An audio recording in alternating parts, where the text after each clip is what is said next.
And now I've got the pleasure of introducing Jean. Jean's a domestic adoptee born in 1965 and raised in Washington State. After having a mostly positive adoption experience growing up, she shares her story as it continues to evolve, navigating all of adoption's complexities, as many of us know. Jean is a marketing consultant and joint venture affiliate expert, and along with her husband, has built two solid e-commerce companies. She's the owner of a local news and information blog in her small town, which expanded her love of storytelling and writing.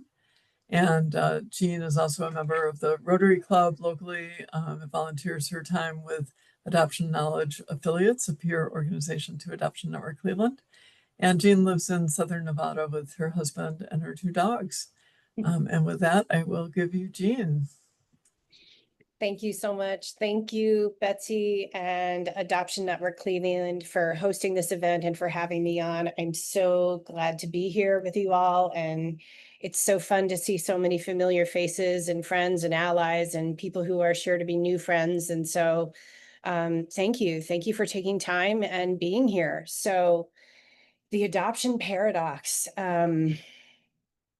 In my book, what I try to do, I think, is to keep a kind eye on the people who are involved in adoption and child welfare, but also I take an often critical eye toward the systems that we all have to operate in. And I tried very hard to sort of thread the needle between storytelling and research to examine all of those complexities, from that particular point of view.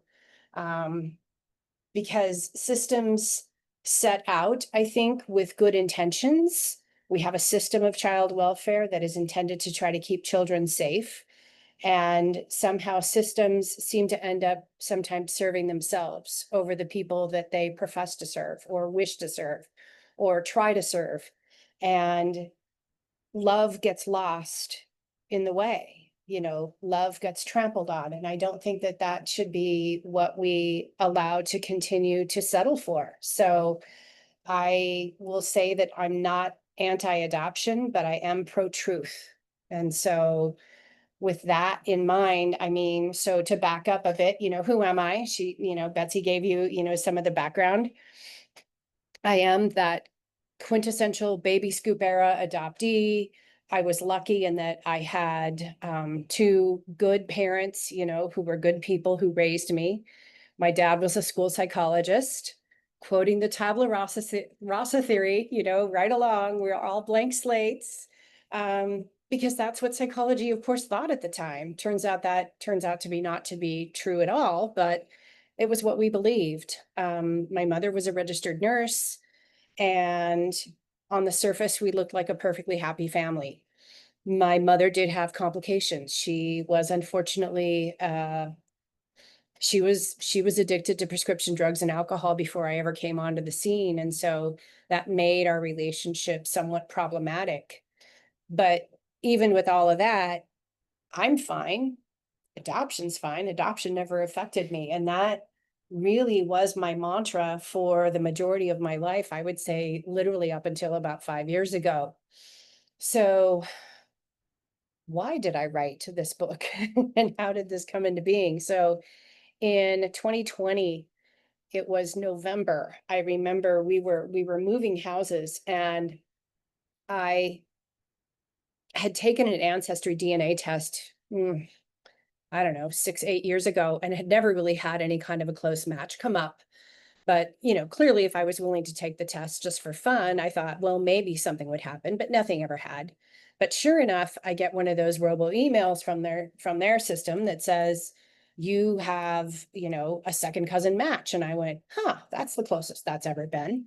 So I logged in for the first time in forever and saw that I had not only a match, but I had several matches and that they weren't related to each other. And so I was realizing I had both sides of my tree sitting there in front of me. And I thought, wow, that's interesting. So again, it's November of 2020. It's Thanksgiving weekend. Everything is shut down. It's just me and my husband and my mother-in-law sequestered. And, I'm an only child. there isn't anyone else left to consult. My adoptive parents by this point are long gone. And I'm like, guys, what do I do with this? Am I going to actually search for the first time? And, my dad said to me, babe, nobody in this scenario is getting any younger. So if you're even thinking about searching for your first family, you better get after it. So lo and behold, with a little bit of research, I came to learn that being born in Washington State, I was one of those lucky ones who could actually get my original birth certificate. So I filled out the form, sent over my check, and within a couple of months in early 2021 had my OBC. And we found my birth mother very quickly. And it was in the course of all of that that my husband and I again were sitting around one evening, and he's like, what is something that you still feel like you want to do with your life? And I'd become a bit of a writer, over the last several years. And I said, I think maybe I want to write a book. And he goes, okay, that's cool, fiction or non. And I'm like, well, all I write is non. I'm an essayist. I like to take an underdog and take a cause. So that's what revs me up. And he says, well, here's all this adoption stuff. Why don't you look at that? And I said, you're right. That's a great idea. So that's what started this whole journey. And boy, did I end up taking on something that I didn't anticipate. I will say that. Um, who am I not? Let me also just say that too, because, I'm not a journalist. I'm a lay person.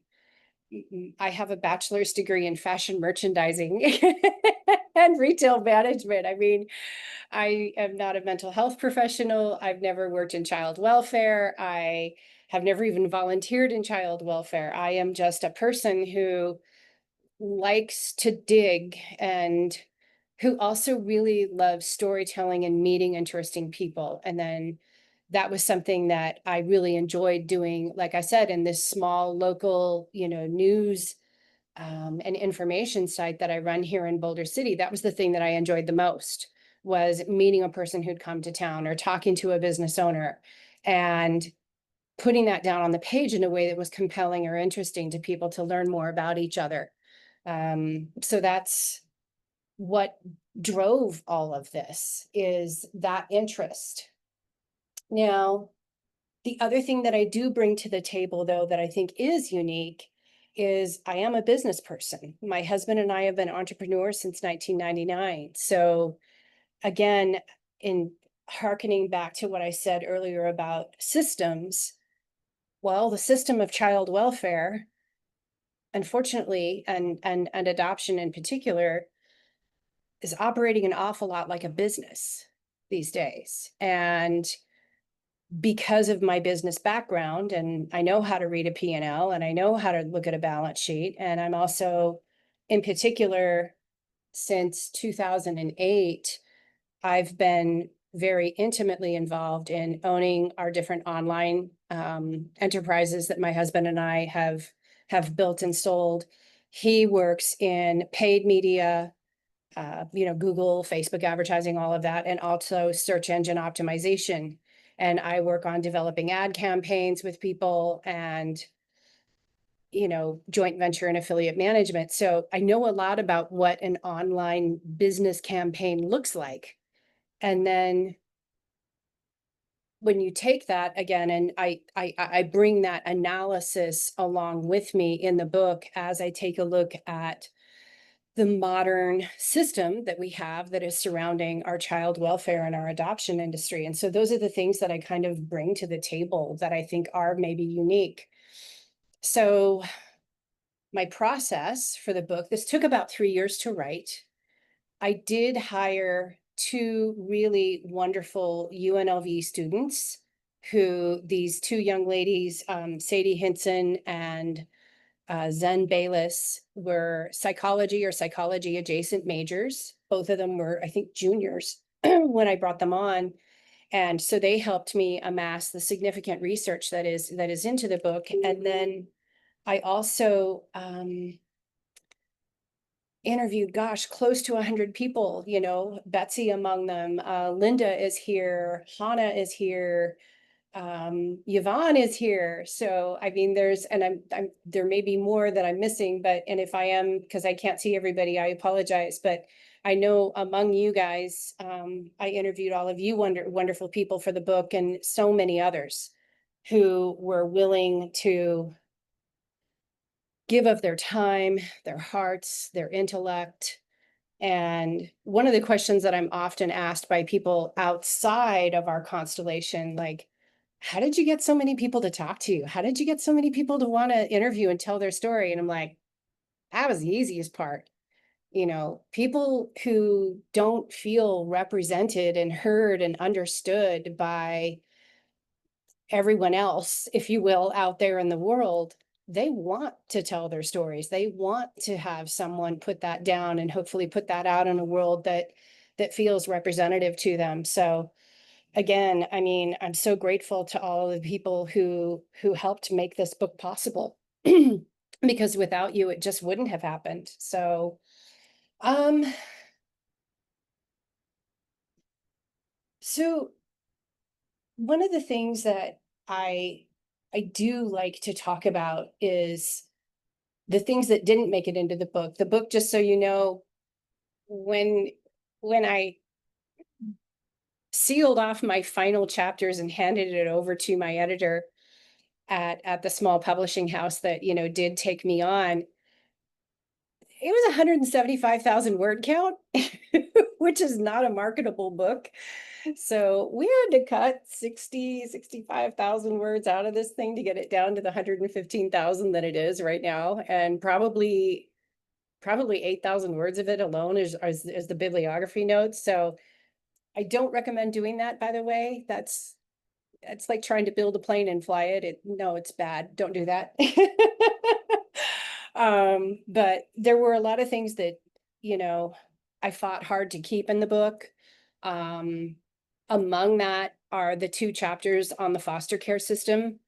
A lot of people were saying to me, well, that's an easy thing. And then that becomes the basis of your next book. And I'm like, no, I'm not doing that. I'm not going to break that part off. Because I really do feel like the foster care and child welfare piece, we're all under the same tent. We're all in here together. And I really wanted that to stay. So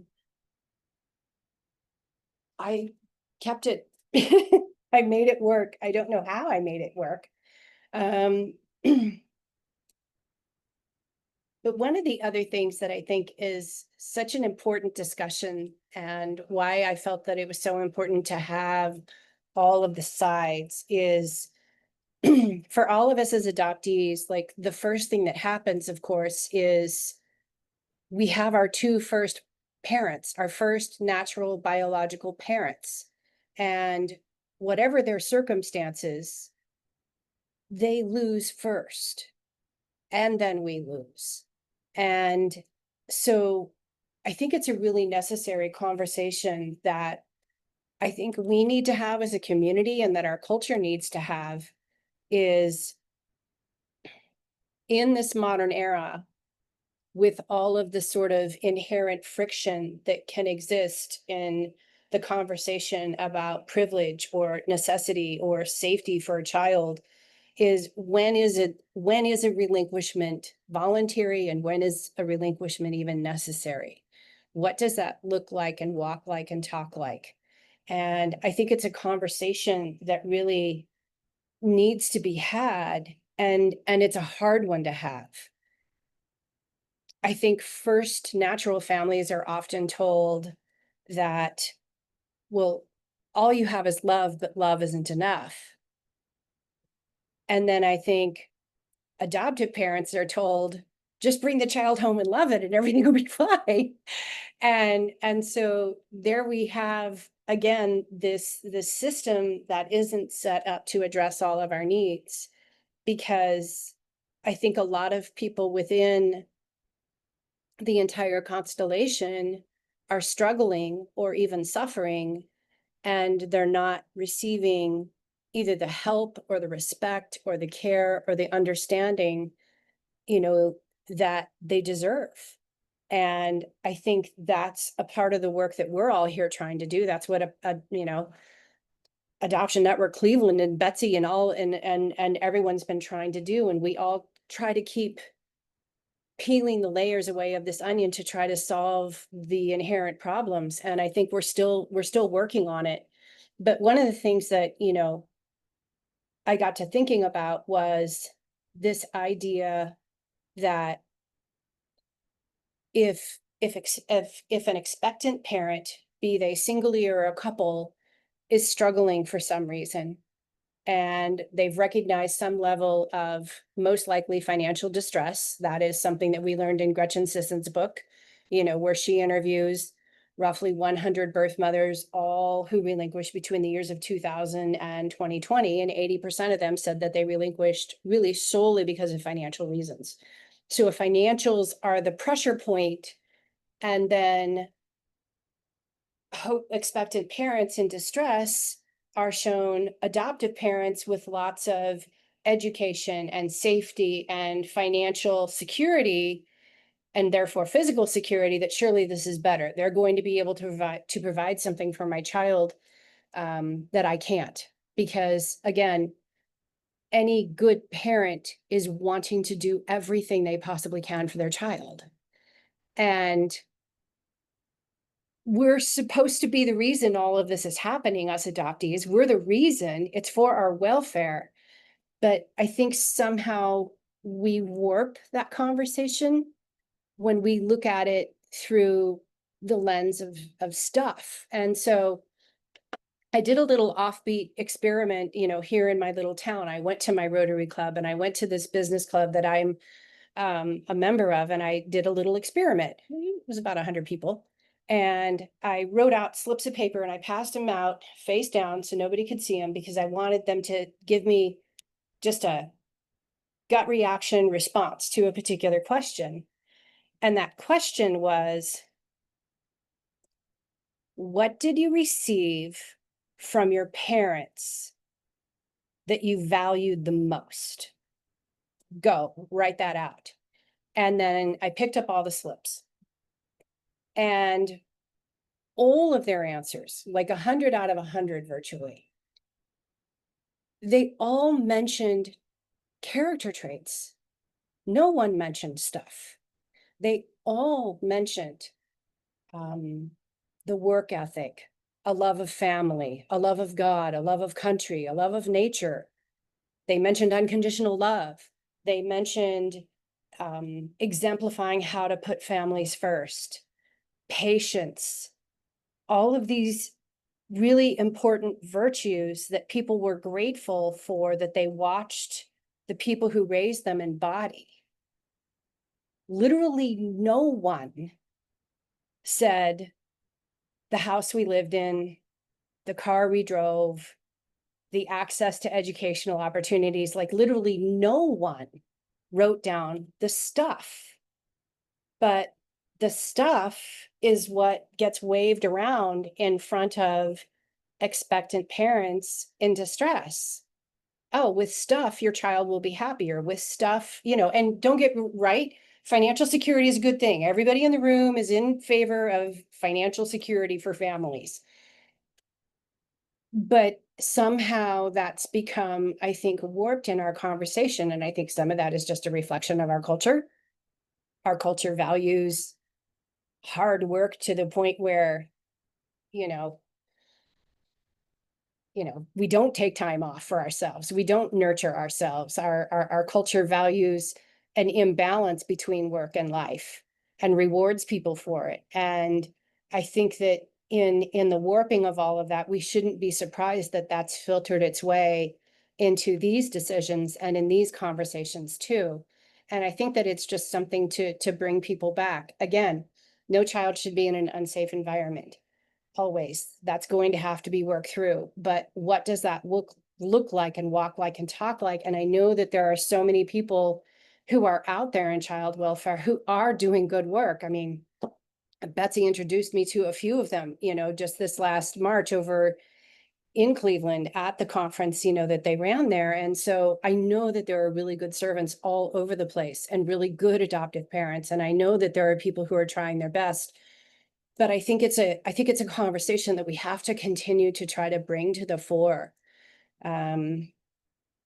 It's funny because 2 nights ago, I was out with a friend and we were just having a drink at a bar before we were going to dinner.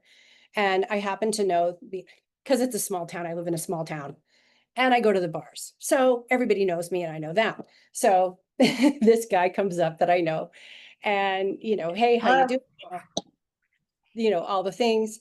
And I had my book because I was giving my book to my friend.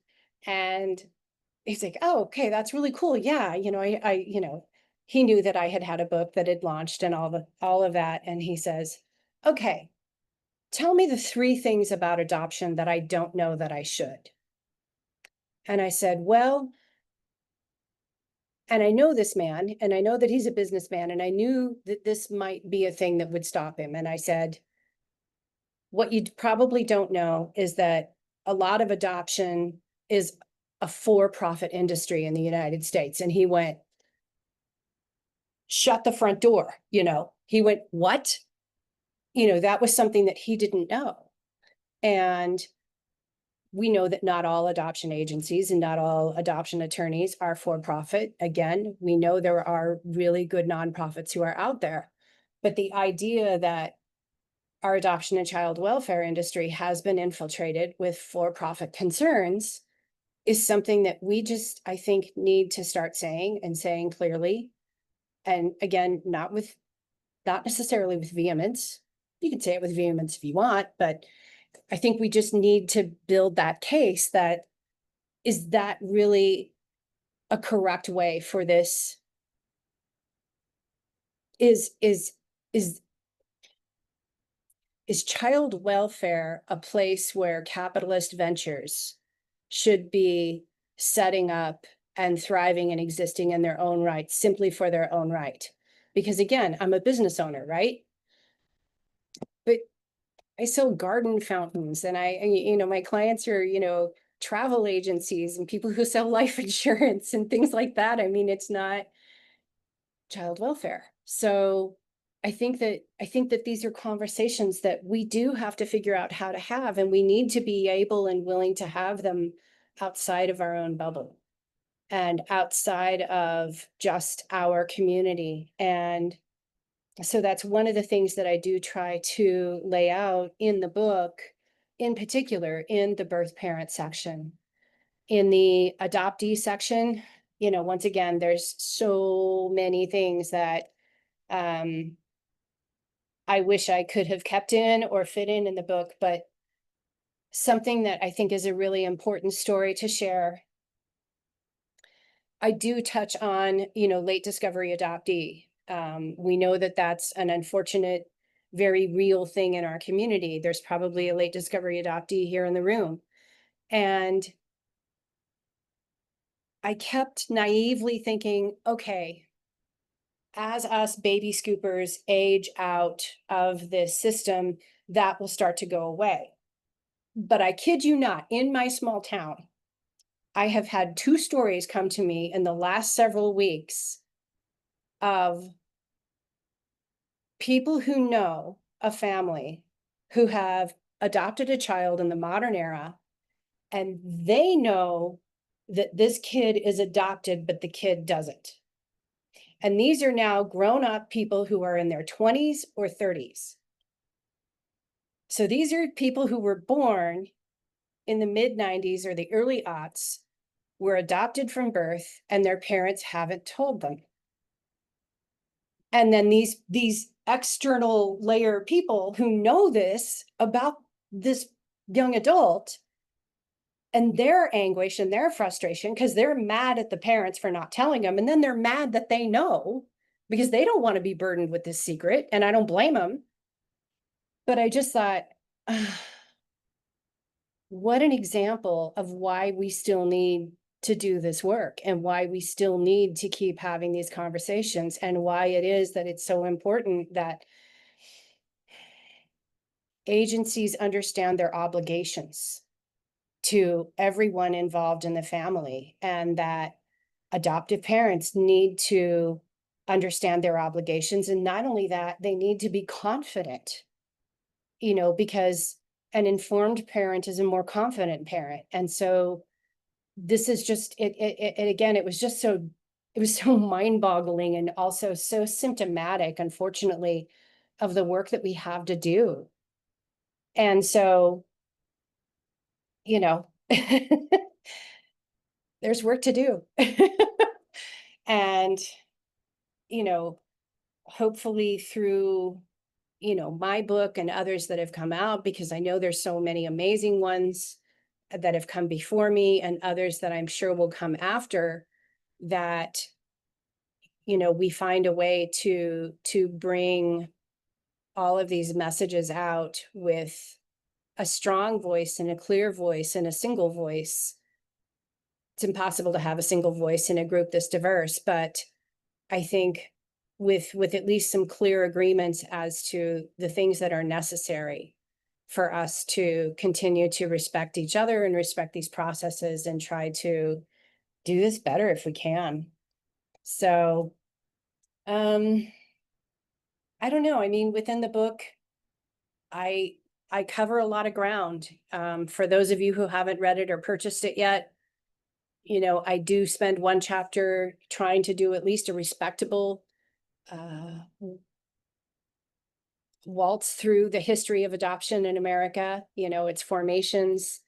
Then I make adoptees the first and central voice of the book and try to talk credibly about separation trauma and our journeys into and out of adoption consciousness, how profound and important that is.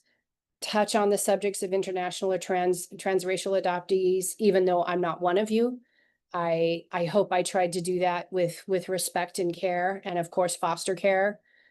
And then, wander around into, as much as I could, what it was like to be a first mother, to be a first parent, to understand their struggles and explain those to the rest of the world, and then do the same thing with adoptive parents and try to give respect and a clarity of voice and an understanding of what their motivations can be, and the ways that those can be played out. And then we take a look at the law, and we take a look at reunions and what works and what doesn't. So, I mean, this isn't the book that I set out to write. That is a thing that I say at the end. This isn't the book that I started to write. I started to write a book about emotional complexities in adoption, and oh, won't this be interesting? And I did read The Girls That Went Away, and that, of course, was a great inspiration for me, not only personally to face up to what things were like when my mother relinquished me, but also in terms of the way to construct the book. But I knew that I immediately wanted to try to give voice to everyone in the conversation, because, kind of going back to my father, my school psychologist father, it just, I said this just recently on Facebook. It's like, it would kill him to know that his ignorance at that time harmed me in any way. That would just crush him, because he's a good parent, and a good parent will chew off their right arm for their kid. A good parent will do anything so that their child doesn't suffer. And I think that this is where our system fails everyone in the constellation, because adoptees don't get their needs met or understood. First parents are not understood and don't have their place respected. And adoptive parents also struggle and suffer unnecessarily because they don't have proper preparation. So I think that that's the work that, we have to do. But I think we have to get outside of our own bubble and try to share all of this with those outside of it, because if we don't, nothing will change. Never mention these laws, which really need to change. So, yeah, that's what the adoption paradox is about. So I'll gladly take questions. Thank you so much, Jean. So we did have a couple people who jumped in and identified themselves as the LDAs in the room, so that we had more than one. You said there might be one.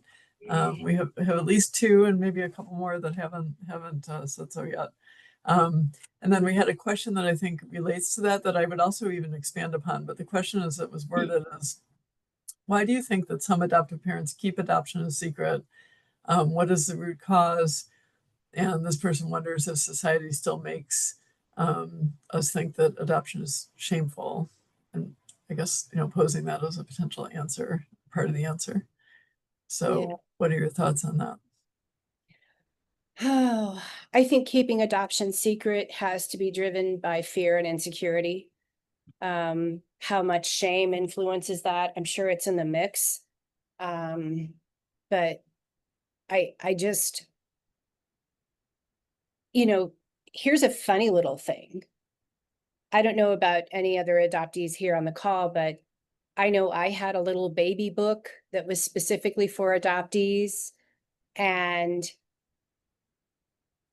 in that book, in the front section, it gives instructions to parents about how to tell your child that they're adopted. And they recommend, again, I'm just reading from the book, paraphrasing from the book, that one way for parents to start to explain to their child that they're adopted is in the course of a bedtime story. One day there was a mommy and a daddy, and they were two people who were in love, who were married and wanted to be a mommy and a daddy, blah, blah, blah. And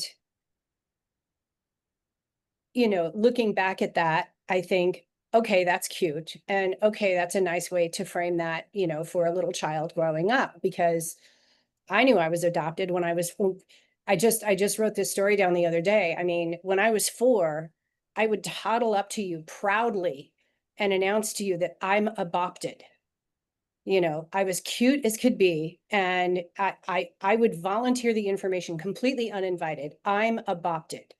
I couldn't say the word right, but I knew what it meant and I knew that it applied to me. And isn't that cute, right? I grew up knowing. And so I thought that that was maybe what my parents had done. But the thing of it is when I look back now through the eyes that I have, having listened to these stories, that instruction about start it with a bedtime story, that's not for the kid.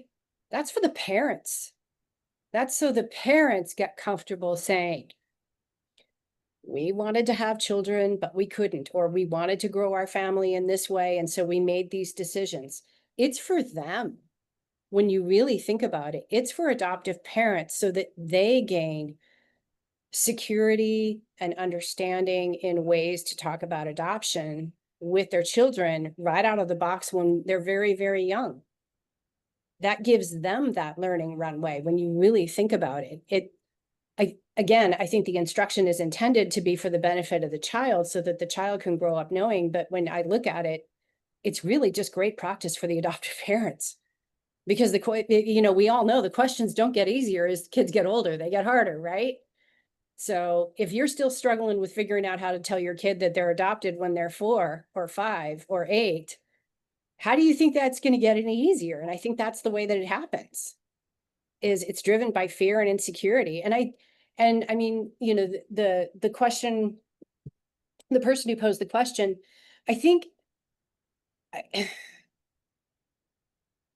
I think we still haven't really wrestled fully to the ground the idea that in America, you grow up, you get married, you become parents, in whatever way that it is that you do that. And I think that we're still, in particular to women, attaching their worth to what they're able to produce with their ovaries. I think that we are still doing that. We're still very credibly passing along that bias. And I think that that's something that as women, we need to own and look at and continue to wrestle with in our culture. That's just my opinion, but I certainly have that observation. So I hope that helped.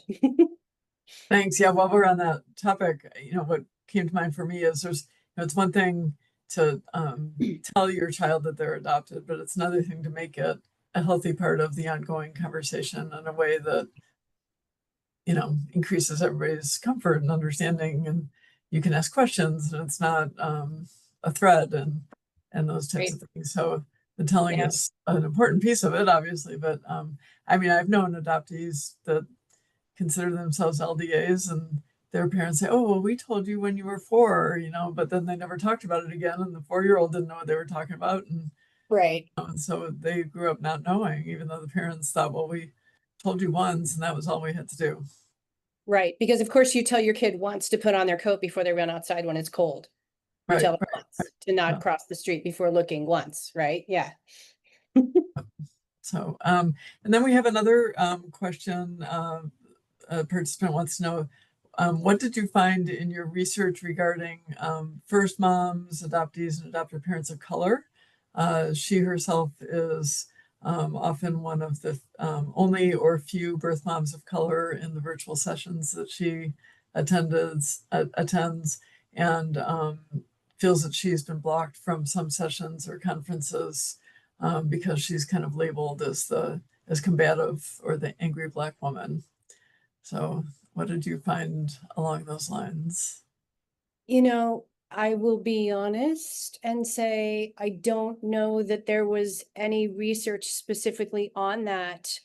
Um, one of the things about birth parent research in general is there's not a lot in America. I mean, we have some. I don't want to say that we don't have a lot of research. We do. There's more coming out of Australia and Canada and the UK than there is in the US. Who I'll cite actually is Gretchen Sisson's book, who again, in interviewing modern, expectant mothers who became birth mothers, she definitely talks about the fact that that is a statistic where you do have more women of color who are relinquishing because, of course, it's driven by finances. And we know that there is a disparity. There is an economic disparity in our country that is built along, racial lines. And we have more people who are people of color who are struggling financially in our country. So you sort of have that spike over there. And I think in her research, she even talked about the fact that it seems to even be hitting women of color harder. I don't know if that's true from say back in the scoop era. I think more white women relinquished in that era just simply because there were an awful lot of women who were Caucasian who ended up in that set of circumstances. I mean, in the scoop era, the number one solution actually to all of it was to get married. That's what most people did, without a doubt.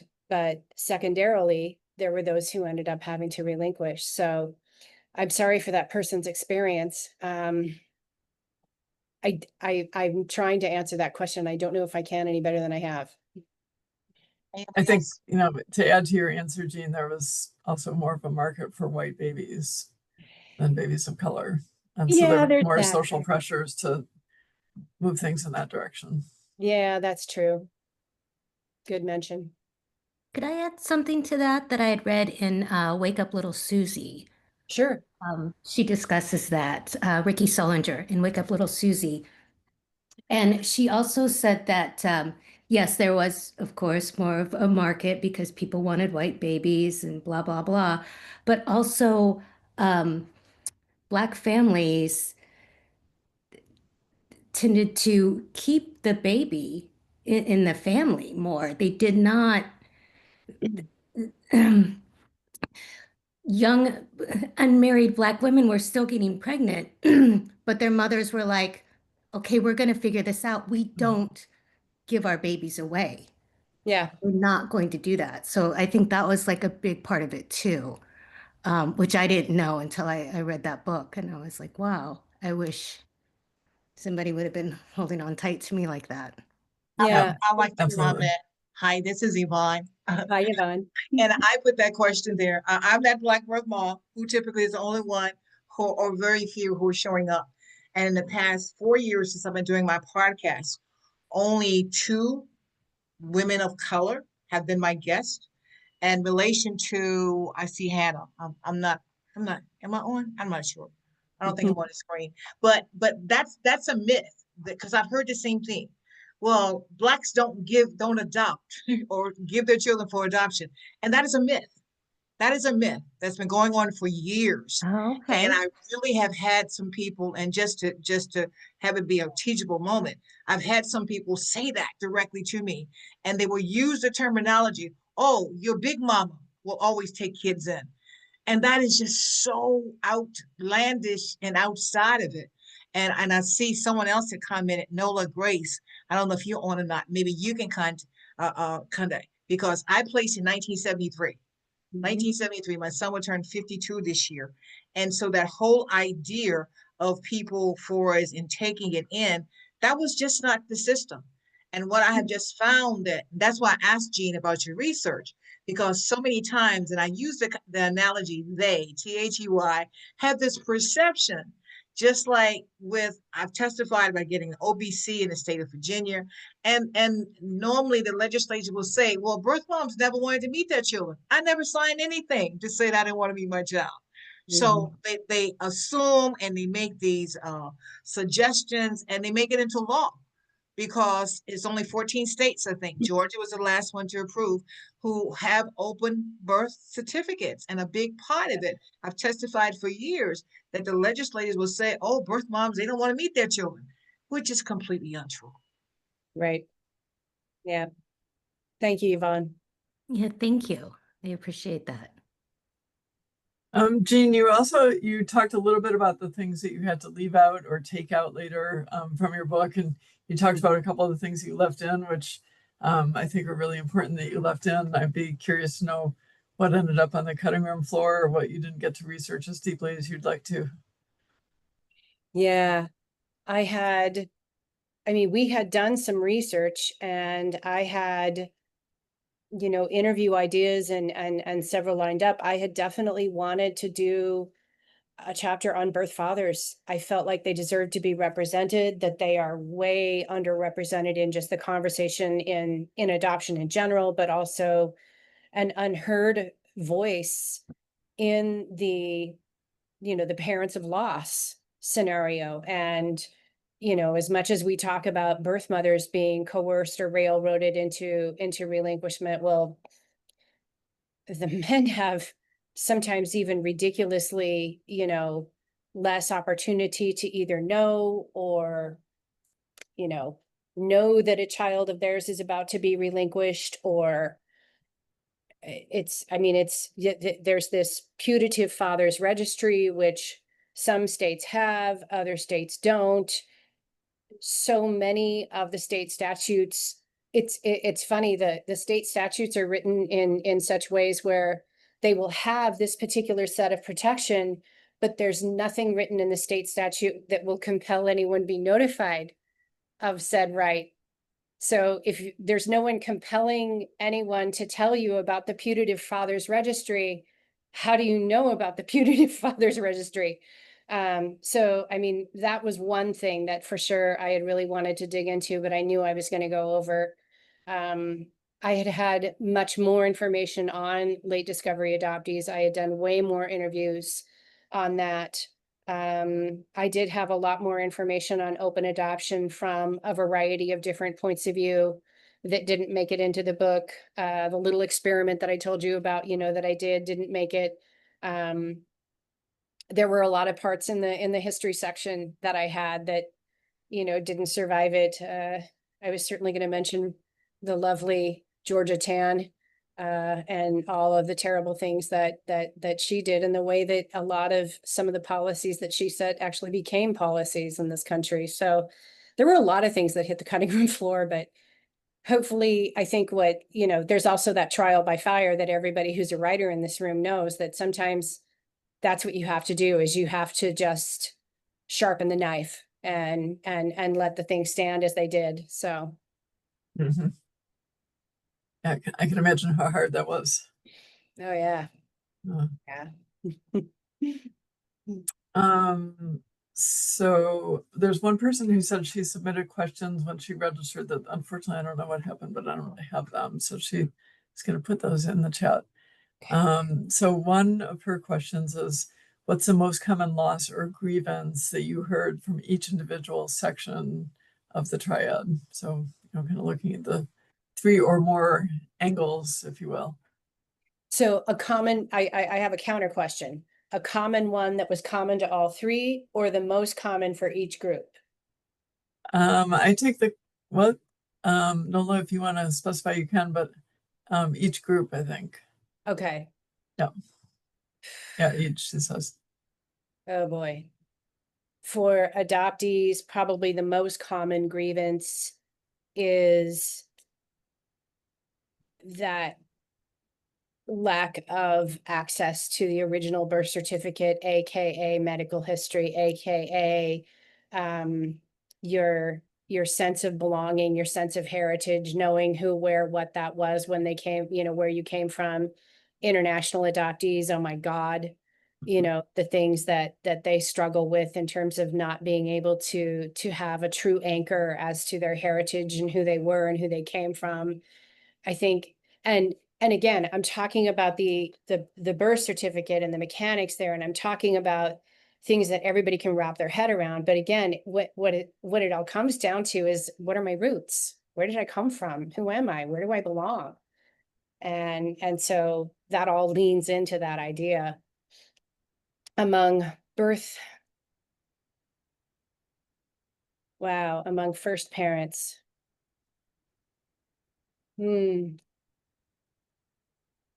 I think first parents don't feel like anybody understands them. I think they are the most complicated place in the triad. There was a woman who left a review.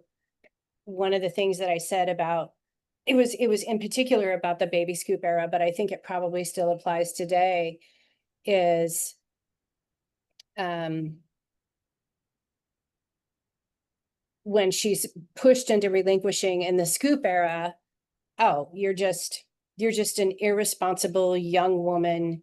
You can't possibly parent this child. So a lot of them immediately ran out and got married and then got pregnant because they wanted to have a child they could keep. It's sort of a coping mechanism. And now they're married and, oh, you'll be a wonderful mom.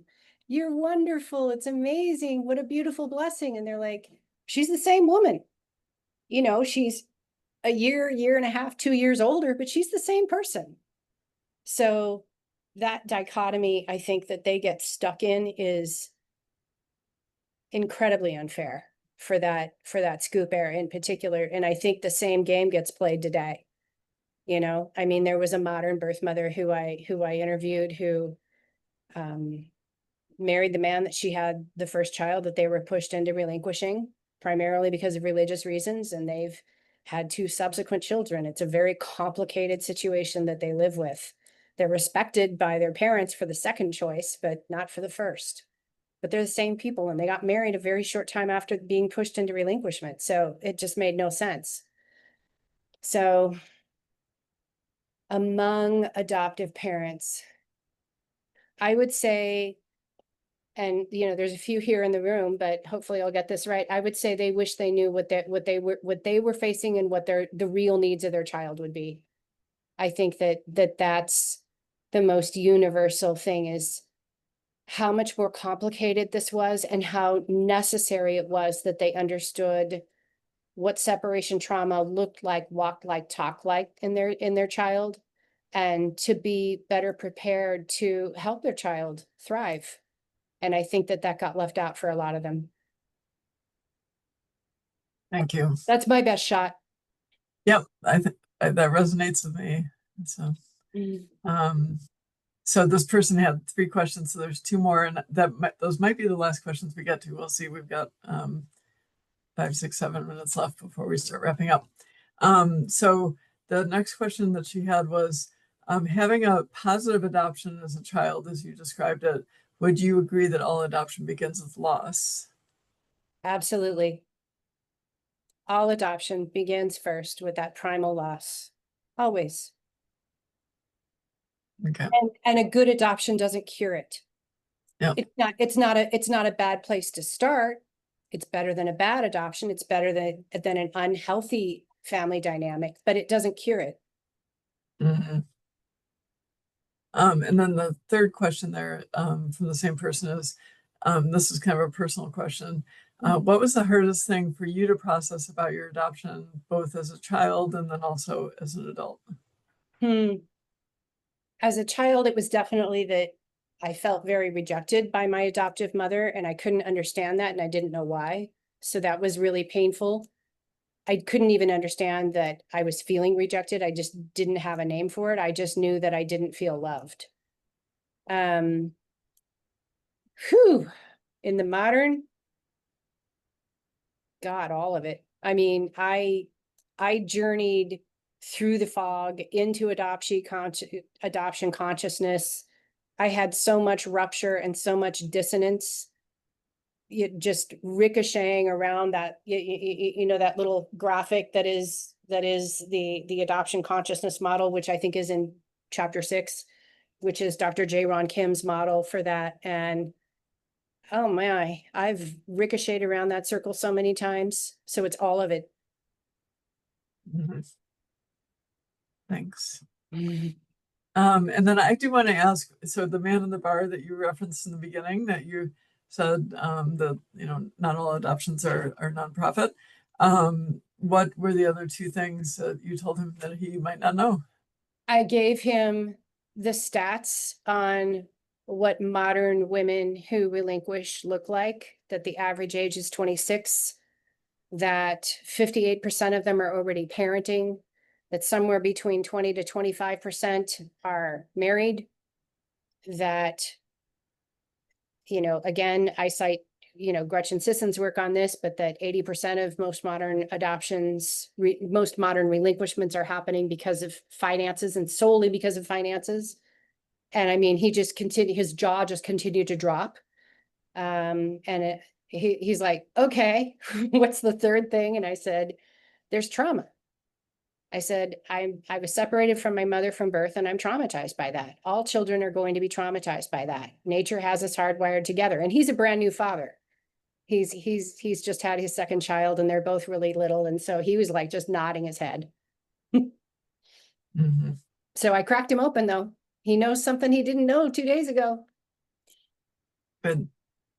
Some interesting, and I'll send you the comments because I know you're not getting to read them all as they go, but some interesting comments following up on the putative father registry and on the race issue. So I'll make sure that you get that. A lot of kudos and validation of many of the things that you've said through the evening. Thank you. So does anybody have a last burning question before we wrap up? All right. We covered a lot of ground, and Jean, your book, as I mentioned to you before we got started, I think it just really updates the adoption literature, and it has so much breadth and depth. And, for somebody that didn't come out of, as you mentioned, all the things that you're not, right? You didn't come out of being a social worker or child welfare. I mean, obviously you've got the lived experience of being adopted, but the research that you put into this and the amount of things that you covered, kudos to you. Really great. Thank you. Thank you so much. You're very welcome. Julius, do you have the link for the survey? You do. So Julius is going to put a link in the chat. We do a little survey with all of our Monday evening speaker series sessions, just to find out what people thought, what ideas you have for future topics and those types of things. And I will put a link of our calendar here in the chat as well, so that you can see what else we have coming up. We've got lots of different support groups. We've got search assistants and lots of other things in between. We do have a program coming up next Monday. We typically break for the summer, and there was just some things that we just couldn't let sit all summer. So here we are this evening, and then next Monday, and then after that we will be on a break through the summer. Next Monday we have Dawn Post, who's an attorney, a child welfare attorney, really helping to protect the rights of kids in foster care and beyond. And she's going to be talking about adoption promises broken, legal and policy failures impacting abandoned adoptees, which I know is also a topic that you cover in your book, Jean. So it's a very important topic, and unfortunately, we see it a lot these days. So I hope that people will join us next week. I've been a real fan of Dawn Post's for a long time, so I'm excited to have her.